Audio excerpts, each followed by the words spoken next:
সুপ্রিয় দর্শক মণ্ডলী, আজকে আমাদের রেসিপি মিষ্টি দই। দেখতেই পাচ্ছেন আপনারা কত সুন্দরভাবে আমাদের মিষ্টি দইটা জমে গেছে। আপনারা চাইলে ঘরে বসে খুব সুন্দরভাবে মিষ্টি দই তৈরি করে নিতে পারবেন। এরপরে একটা পাতিলে আমি 1 লিটার পরিমাণ দুধ নিয়ে নিয়েছি। আপনারা চাইলে 1 লিটার বা 2 লিটার যে যেমন ইচ্ছা নিয়ে বানাইতে পারবেন। তো আমি 1 লিটার নিয়ে বানাচ্ছি। এরপরে আমি দুধের মধ্যে তাল মিছরি অ্যাড করে নিয়েছি। আপনি চাইলে চিনি অ্যাড করতে পারেন।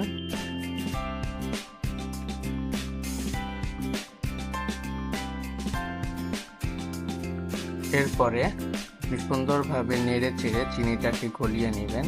সুন্দরভাবে নাড়তে নাড়তে দেখবেন চিনিটা গলে যাবে এবং ফুটিয়ে ফুটিয়ে দুধটাকে ঘন করে নিতে হবে।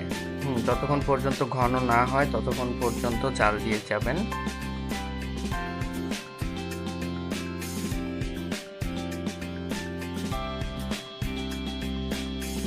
দুধটা যখন ঘন হয়ে আসবে তখন আপনারা চুলার আঁচটা বন্ধ করে দিবেন। এই যে আমি বন্ধ করে দিয়েছি, এখন ঠান্ডা হওয়ার জন্য অপেক্ষা করব।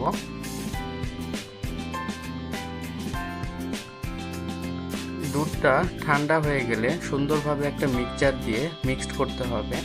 আমি যেমনভাবে করছি আপনারাও ঠিক তেমনিভাবেই করবেন। সুন্দরভাবে মিক্সড করে নিতে হবে, তা না হলে কিন্তু দুধ ভালোভাবে মিক্সড হবে না এবং দইও ভালোভাবে জমবে না।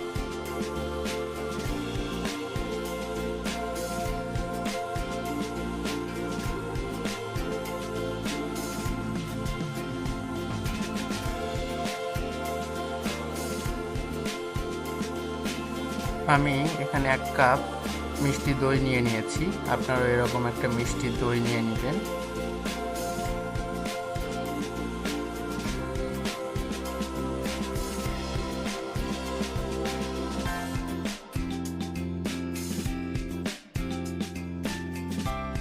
মিষ্টি দইটা পুরোটাই দুধের মধ্যে আপনারা অ্যাড করে দিবেন।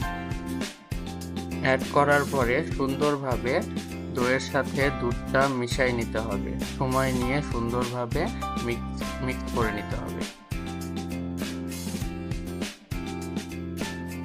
এরপরে একটা পাত্রে দইটা ঢেলে জমানোর জন্য রেখে দিতে হবে।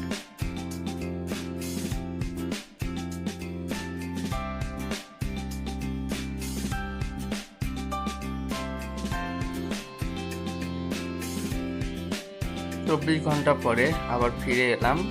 এবার দেখব আমাদের দইটা কেমন জমেছে। আপনারা দেখতেই পাচ্ছেন কত সুন্দরভাবে দইটা জমাট বেঁধেছে। আপনারা চাইলেই এভাবে ঘরে বসে সুন্দরভাবে দই বানিয়ে নিতে পারবেন।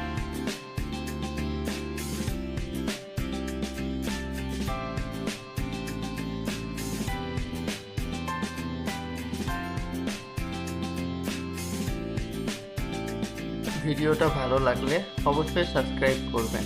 Thank you for watching me.